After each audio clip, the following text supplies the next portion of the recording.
Ya, Assalamualaikum warahmatullahi wabarakatuh. Salam jumpa mahasiswa-mahasiswi Universitas Terbuka Program Sarjana Manajemen yang saya sayangi dimanapun Anda berada. Jumpa lagi bersama saya, Afna Widanti. Kegiatan hari ini mengenai tutorial online manajemen pemasaran, yang mana kali ini kita akan membahas mengenai perumusan strategi pemasaran. Nah, karena ini adalah materi pengayaan, jadi setelah kalian belajar modul yang sudah diberikan, kalian bisa melihat materi pengayaan ini sebagai materi belajar tambahan. Dan filenya sudah saya upload di e-learning, bisa dilihat dan diunduh. Baiklah, oke. Pertama, strategi pemasaran itu definisinya adalah logika pemasaran di mana perusahaan berharap dapat menciptakan nilai bagi pelanggan dan dapat mencapai hubungan yang menguntungkan dengan pelanggan. Nah, apa-apa saja sih dalam strategi pemasaran yang harus diperhatikan? Sebenarnya ada 4. Yang pertama adalah tugas dari manajemen pemasaran. Nah, tugas manajemen pemasaran ini ada berbagai macam. Lalu yang kedua ada proses penyampaian nilai. Yang ketiga ada strategi pemasaran. Yang keempat ada proses perumusan strategi pemasaran. Nah, di sini ada penjelasan mengenai apa-apa saja tugas manajemen pemasaran. Pertama, yang paling utama adalah manajemen pemasaran itu harus mendapatkan pelanggan atau konsumen. Karena pelanggan adalah sumber utama untuk mencapai atau mendapatkan penghasilan. Sehingga manajemen pemasaran itu harus atau wajib sifatnya untuk mendapatkan pelanggan. Lalu yang kedua, manajemen pemasaran itu harus bisa mempertahankan pelanggan seumur hidup. Jadi kalau misalnya kita membahas mengenai teori perilaku konsumen, di situ ada dibahas mengenai loyalitas pelanggan itu akan membuat sebuah organisasi itu sukses. Nah, bagaimana supaya pelanggan itu menjadi loyal? Nah, ini adalah salah satu tugas dari manajemen pemasaran ini sendiri.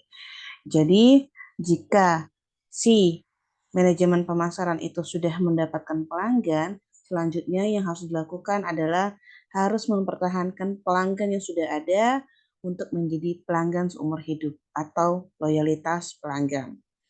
Lalu yang ketiga, manajemen pemasaran atau manajernya juga harus bisa menanggapi perubahan lingkungan, termasuk persaingan-persaingan yang ada di lingkungan sekitarnya. Apabila seorang manajer pemasaran itu acuh atau tidak peduli dengan lingkungannya, maka strategi pemasaran pun dapat bisa tidak mencapai target yang sudah diinginkan atau objek tujuan yang sudah dirumuskan sebelumnya. Nah, ada banyak sekali ya yang bisa menyebabkan perubahan-perubahan pemasaran. Yang pertama yang kita ketahui adalah teknologi. Teknologi ini menyebabkan banyak sekali proses-proses pemasaran yang berubah. Salah satu contohnya adalah yang dulu kita tidak tahu mengenai internet, sekarang kita mengetahui tentang internet. Yang dulu kita harus belanja online, belanja offline, sekarang kita bisa belanja online. Lalu yang kedua ada globalisasi. Nah, di sini ketika kita mengacuhkan global, maka yang terjadi adalah kita tidak tahu apa-apa saja faktor penyebab orang lain itu bisa maju sementara kita masih di dalam katak dalam tempurung. Nah, sehingga globalisasi ini perlu harus diperhatikan. Karena ketika globalisasi ini muncul, maka terjadilah yang namanya impor atau ekspor. Kalau misalnya ada barang yang masuk ke dalam suatu negara, atau misalnya pertambahan produk ke dalam negara tersebut, maka yang terjadi adalah persaingan harga. Nah, oleh karena itu, si pemasar atau misalnya manajemen pemasaran harus memperhatikan supaya produk-produk yang ia jual itu tidak kalah dengan produk pesaing yang dari dalam ataupun dari luar negeri. Lalu ada yang namanya deregulasi atau masalah peraturan. Apabila peraturan suatu pemerintahan di suatu negara itu sulit untuk diterima oleh seorang pemasar atau investor, maka yang terjadi adalah tidak investor tersebut tidak jadi untuk menanamkan modalnya. Dan juga kalau misalnya membahas masalah peraturan-peraturan organisasi, maka deregulasi ini harus diperhatikan. Lalu yang keempat adalah privatisasi. Yang kelima adalah pemberdayaan pelanggan. Yang keenam adalah kustomisasi. Yang ketujuh persaingan kompetitif. Dan kedelapan konvergensi industri, kesembilan transformasi retail, dan kesepuluh disintermediasi. Semua topik-topik ini ada di dalam modul yang sudah diberikan. Mohon segera dibaca dan juga apabila masih ada pertanyaan bisa ditanya lagi kepada saya. Nah, ada perbedaan antara tugas manajemen pemasaran pada saat dulu dengan yang sekarang. Yang pertama, ya, ketika keadaan permintaan itu negatif, maka tugas pemasaran itu harus mempositifkan permintaan. Kalau dulu itu mungkin mereka hanya menganggap bahwa semua manajemen pemasaran itu sama saja. Tidak, sekarang sudah ada perbedaannya, yaitu adalah konversional marketing. Lalu yang kedua, ketika di dalam suatu pasar itu tidak ada sama sekali permintaan mengenai produk yang kita jual, maka tugas pemasaran adalah untuk menciptakan adanya permintaan, yang mana ini disebut sebagai stimulational marketing. Lalu yang ketiga adalah ketika suatu kondisi perusahaan atau pasar itu ada permintaan tersembunyi. Nah, berarti yang dilakukan oleh pemasar atau manajemen pemasaran adalah harus bisa mengembangkan permintaan, yang mana ini disebut dengan developmental marketing.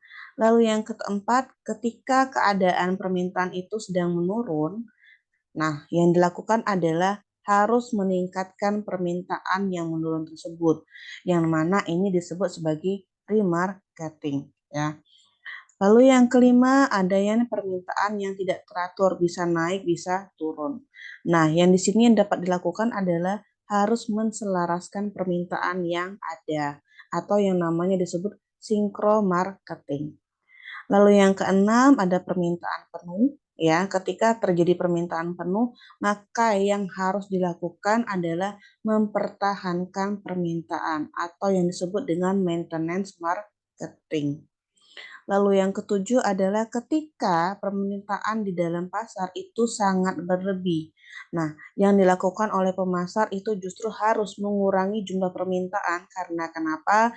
Karena produk yang ada atau stok yang sudah ada itu tidak bisa memenuhi permintaan pasar. Sehingga yang harus dilakukan adalah mengurangi permintaan agar sesuai dengan stok yang ada. Nah, namanya adalah demarketing.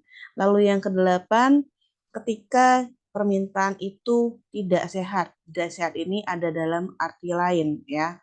Lalu yang terjadi adalah yang harus dilakukan adalah si pemasar atau manajer ini harus meniadakan permintaan atau yang bisa disebut sebagai counter marketing.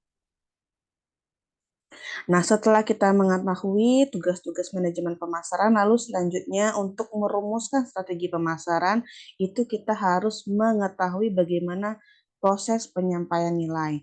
Definisinya adalah gambaran tentang tahapan-tahapan yang dilakukan oleh pemasar dalam memenuhi kebutuhan dan keinginan pasar atau pelanggan sasaran.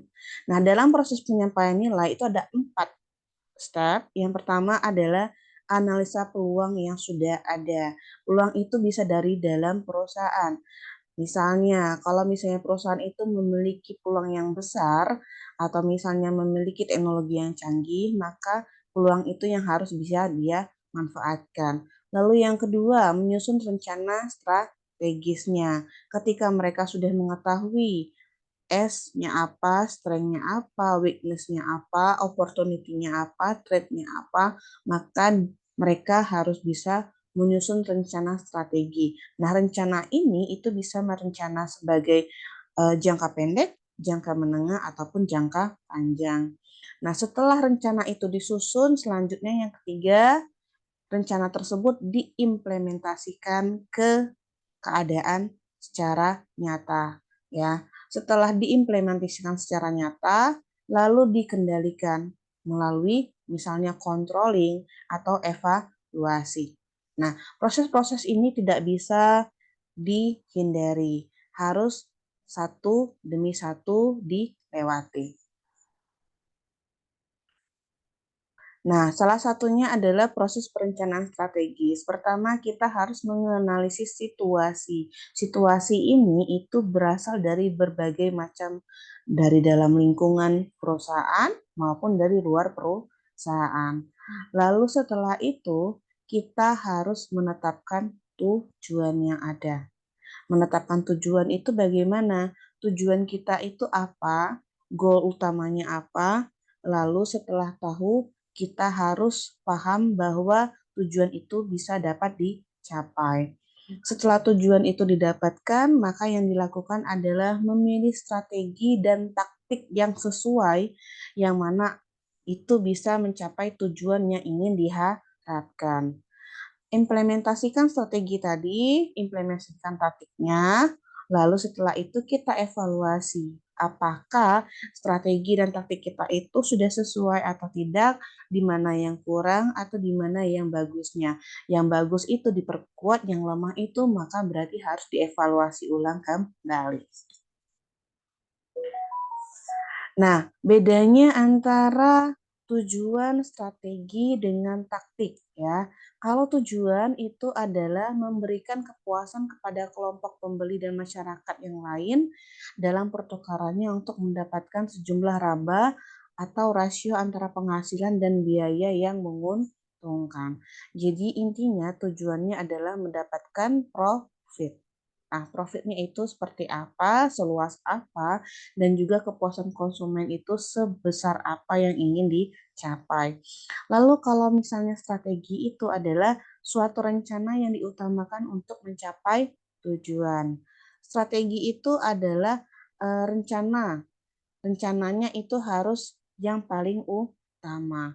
Jadi tidak bisa diubah, namun harus bisa fleksibel. Nah, sementara taktik adalah tahap-tahap yang dipakai untuk melaksanakan strategi. Jadi beda ya antara strategi dengan taktik. Strategi itu caranya, taktik itu bagaimana melaksanakan strateginya itu tadi. Nah, begitulah pengertian dari saya. Dan penjelasan dari saya hanya sebatas itu. Di sini saya mengambil daftar pustaka sesuai dengan modul yang kita pelajari, yaitu dari buku Darmesta BS 2014, Manajemen Pemasaran edisi 2. Lalu juga saya menggunakan buku Armstrong Gary dan Philip Cottrell tahun 2012.